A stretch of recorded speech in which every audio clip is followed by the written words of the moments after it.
Nursing কাউন্সিলে যে registrar আছে, আমাদের নার্সিং একটা আলাদা ডিপার্টমেন্ট, সেই রেজিস্ট্রার কিন্তু আমাদের নার্স না। আমাদের মন্ত্রণালয়ে আমাদের নার্সের কোনো প্রতিনিধি নেই। এই সমস্ত জায়গায় আমাদের নার্সের একজন প্রতিনিধি অবশ্যই প্রয়োজন। যদি আমাদের অধিকারগুলো নিশ্চিত করতে হয়, ভাই আপনি আপনার ব্যথা বুঝবেন, আমি আমার ব্যথা বুঝবো, আমার ব্যথা একজন নার্স বুঝবে। অবশ্যই আমার প্রতিনিধি একজন নার্স হবে, অন্য কেউ না। এই হচ্ছে আমাদের প্রথম দাবি। পেশেন্ট কেয়ার টেকনোলজিস্ট, যেটা হচ্ছে কি আমাদের কিছুদিন ট্রেনিং করে ওরা হচ্ছে কারিগরি বোর্ড থেকে নার্সিংয়ের একটা লাইসেন্স পেয়ে যাচ্ছে।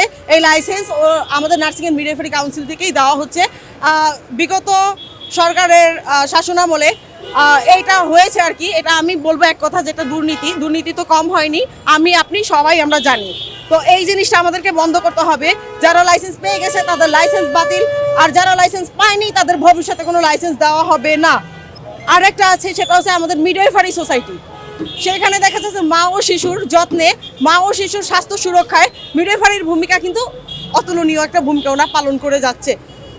এইখানে দেখা যাচ্ছে যে কিছুদিন ট্রেনিং করিয়ে FWV, যেটা আমাদের ভিলেজে, আমাদের গ্রাম অঞ্চলে তারা সেবা করে থাকে, তাদেরকে দিয়ে তাদেরকে সম্মান করিয়ে দিয়েছে মিডওয়াইফারি, ডিপ্লোমা ইন মিডওয়াইফারির সমান, যেটা কিনা একদম উচিত হয়নি। কারণ ডিপ্লোমা ইন মিডওয়াইফারি পড়াশোনার ক্ষেত্রে ঠিক নার্সিংয়ে যে সমস্ত কাজগুলো করা হয়, যে সমস্ত পড়াশোনার ধাপ, যেই ধাপে ধাপে নার্সিংটাও করা হয়, ঠিক একই ধাপে কিন্তু আমাদের মিডওয়াইফারিটা করা হয়। আমাদের দাবি নাম্বার 3, বাংলাদেশে এই একটা মাত্র সেক্টর আছে যেখানে একটা ডিপ্লোমা ইন্টার পাস করার পরে করা হয়, এবং এই ডিপ্লোমার সমমান সেই ইন্টার পাসের সমমানই ধরা হয়। বলেন তাহলে আপনি 3 বছরের জন্য কেন পড়াশোনা করবেন? আমার প্রশ্ন এটা, আপনি 3 বছরের জন্য কেন পড়াশোনা করবেন যদি আপনি ইন্টার পাস করে ইন্টার পাসের সমমানই আবার পড়াশোনা করতে হয়, আবার আপনার পোস্ট বেসিক BSc-টা করতে হবে, তারপরে আপনার মাস্টার্সে যেতে হবে। আমাদের দাবি 9টা। ডিপ্লোমা ইন নার্সিং অ্যান্ড মিডওয়াইফারিটা স্নাতক পাশের সমমান দেওয়া হবে, ডিগ্রি পাশের সমমান দেওয়া হবে। এটা খুবই প্রয়োজন আমাদের যদি বৈষম্য দূর করতে হয়।